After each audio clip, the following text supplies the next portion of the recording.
Hello and welcome, fellow viewers. Did you know that there are several streets here in Malaysia that are named in honor of Buddhist teachings or figures? We have Jalan Tokong at Malacca, Jalan Gunaratana, and Jalan Nirvana at Penang. And here we are in Jalan Berhala, Brickfields, Kuala Lumpur. As urbanization takes place, the most often feature that is overlooked are street names. Really? My name is Herman. And I'm Kalin. Today, we are bringing you to a captivating journey through Jalan Berhala, originally known as the Temple Road. Jalan Berhala is a cultural gem, brimming with rich traditions and spiritual significance. Behind me, right here, is the Kriya Babaji Ashram, where they spread the teachings of Shirdi Sai Baba. In this video, we are bringing this experience to life by using cutting-edge 360 video technology. We have also spoken to a few special guests and locals about their personal experiences in Jalan Berhala and also what you have to know of Jalan Berhala. So get ready to immerse yourselves. Narratives from the street.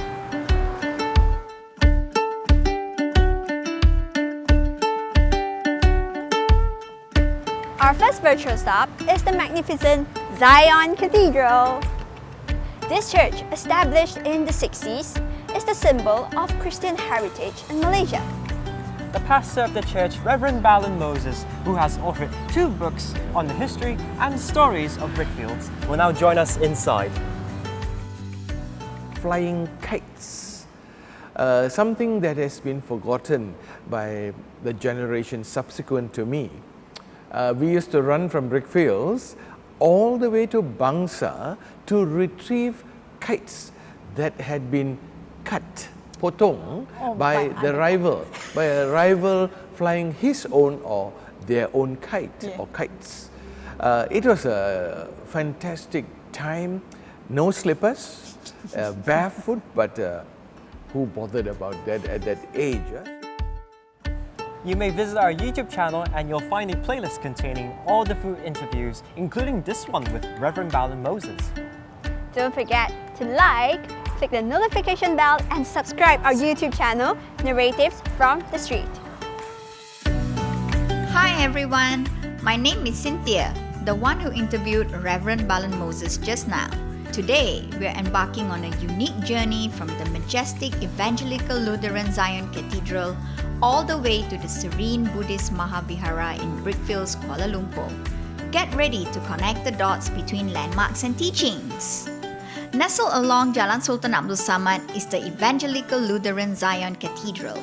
The Lutheran mission can be traced back to 1906, comprising mostly of Indian Tamils who came to work on the plantations in the surrounding area. As we stroll from the cathedral, we find ourselves on the symbolic Jalan Berhala, a street bridging diverse beliefs. This path isn't just about the physical journey. It's a walk through the rich tapestry of Kuala Lumpur's cultural harmony. Today, let's explore a fascinating piece of history.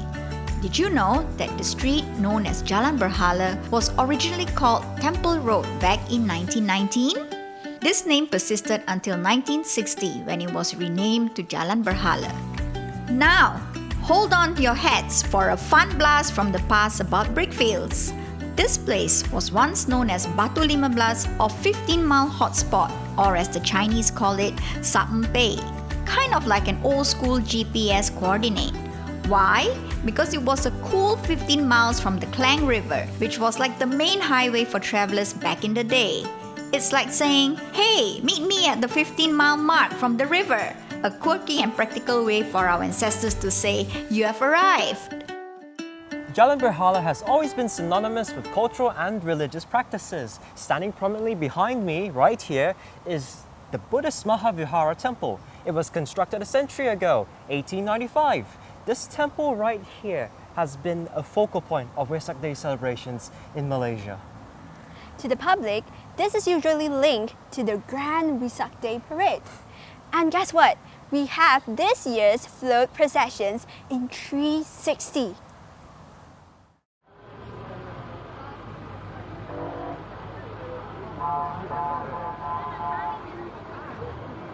On Wesak Day, this very path blossoms into a spiritual runway. showcasing a parade of devotion, lanterns, and the harmonious clink of prayer bells. It's like the street dances in the moonlight.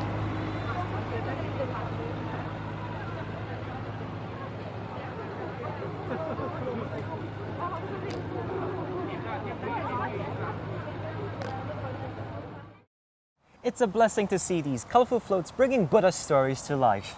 Absolutely, Herman. The glowing floats enrich the spiritual experience of Wesak Day. It's enchanting. Very. Surrounded by the verdant gardens and echoing with teachings of peace, this temple is more than a destination. It's a journey into the soul of Buddhism where the profound Dharma resonates, inviting youth and seekers alike to embrace mindfulness, compassion, and the interconnectedness of all life. We are honored to have spoken to two important people here at the main shrine room. We have Dato' Ang, the chairperson of YBBM, Yayasan Belia Buddhist Malaysia, and the chief incumbent of Buddhist Maha Vihara. As you watch the interviews in 360, take a moment to explore the design and decoration of the Sacred Hall. I think today when we introduce Buddhism, we must try to introduce the Dhamma or the teachings of the Buddha in such a way that it relates to their daily life. We can talk about dukkha, samudaya, nirodha, magga, or suffering, cause of suffering, cessation of suffering, and the end to the cessation of suffering, which may be quite vague or not so relevant to the youngsters. To make them relevant, to make the teachings relevant, we have to relate to the youngsters topics that are related to their daily life now. For example, how to live a righteous way of life, how to have a righteous occupations, how to earn your money righteously, and how to perform your social services.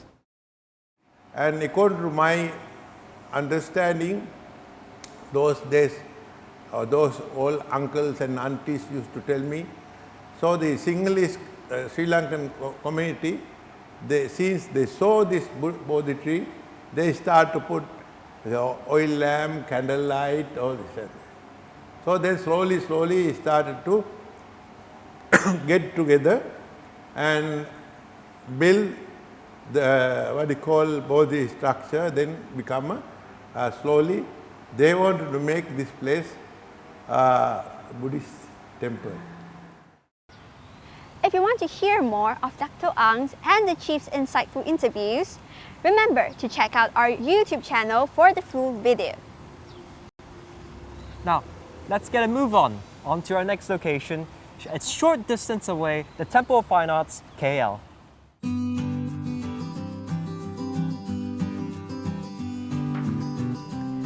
Now, it's important to clarify a common misconception about the name Berhala. Contrary to what some might think, Berhala does not imply idol worship.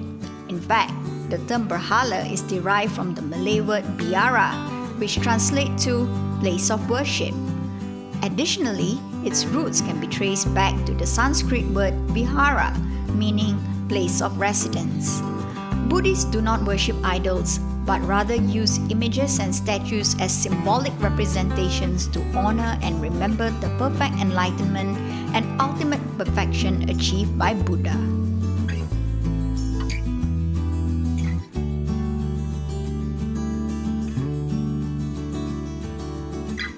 This is the Temple of Fine Arts. Before we go in, let us show you the interview of our two special guests, Brother Kwa and Brother Stephen, who lived here when they were young. And they were classmates at the Vivekananda Primary School and are still friends till this day. Really? I didn't know that, it was surprising. Yes, Not because I started Standard 1 in the year 1956 before independence. 57. He started in 57. 57. Then Then 57, until, the first part of 57, we are still under British rule, British right? rule, you know. So we God save the Queen, and we just don't know what is meaning of Merdeka yet. So from there on, we studied for 6 years. We studied 6 years. Then the next momentous moment was we were introduced to the Boys Brigade, the famous Kuala Lumpur Boys Brigade at YMCA. Thank you, Brother Kwa and Brother Stephen, for sharing their fond memories of Jalan Berhala. Now let's turn our focus onto the Temple of Fine Arts. The Temple of Fine Arts is a cultural hub that aims to help young people, young Malaysians, rediscover their appreciation of Indian classical dance and music. We had the privilege of having Madam Radha Shetty, one of the pioneer dancers in this temple, and also Miss Gauri Chandran, who was once a dance student at the age of 4 and now a resident teacher. So I think I was around 10 or 11 that time. So I joined that as well. So we had quite a lot of our own culture around school, dance class, and then across at the other side, we had the temples. So we used to go for temple. So every weekend, this is our routine. Go for dance class, go to school, go to temple, and then a lot of cultural activities at the Vivekananda Hall.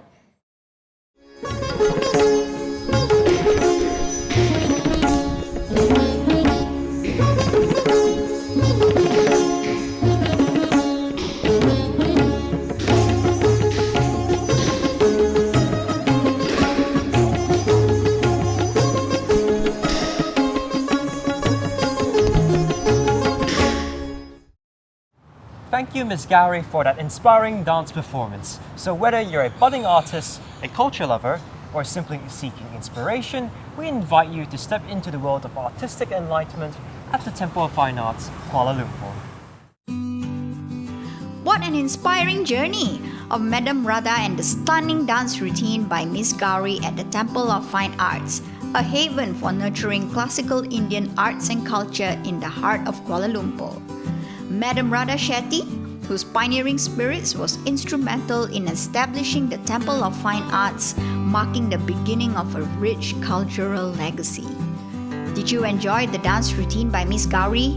I know I did.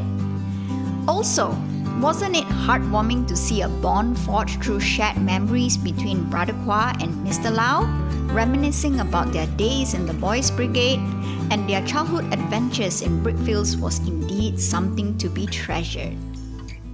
But as we tread this path, a silent story unfolds. The youthful vibrancy has gradually drifted away, leaving behind the hollow whispers of once bustling flats along Jalan Berhala. Yet, in this dance of change, the steadfast heartbeats of the older generation echo true. Hey Herman, have you seen this little quaint temple here at the corner?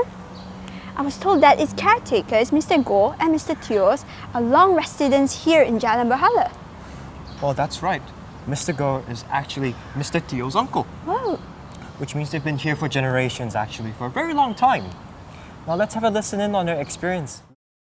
Actually, Wesak Day, when we are young, we enjoy going to the Wesak, the Buddhist temple, buy things to eat, and then never come back, hang around there until morning, because usually they put on the lights until morning, the eve of Wesak Day. So we hang around there, walk around, play around when we are young.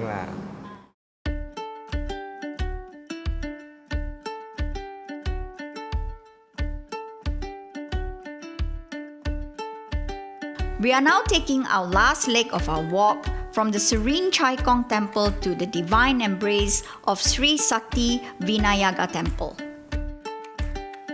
As we meander down this storied street, notice the quaint shops whispering tales of yesteryears.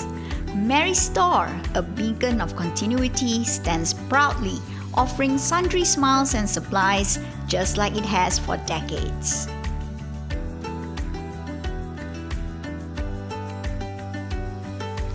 But oh, the aromas! Let your senses dance to the rhythm of Jalan Berhala's symphony. The air is rich with fragrance of flowers, the sizzle of cooking, and the exotic allure of spices from hawkers lining the road. Each step brings us closer to the majestic Sri Sakthi Vinayagar temple. As the spiritual aura envelops us, we are reminded of the timeless traditions and vibrant community spirit that pulsate through these streets.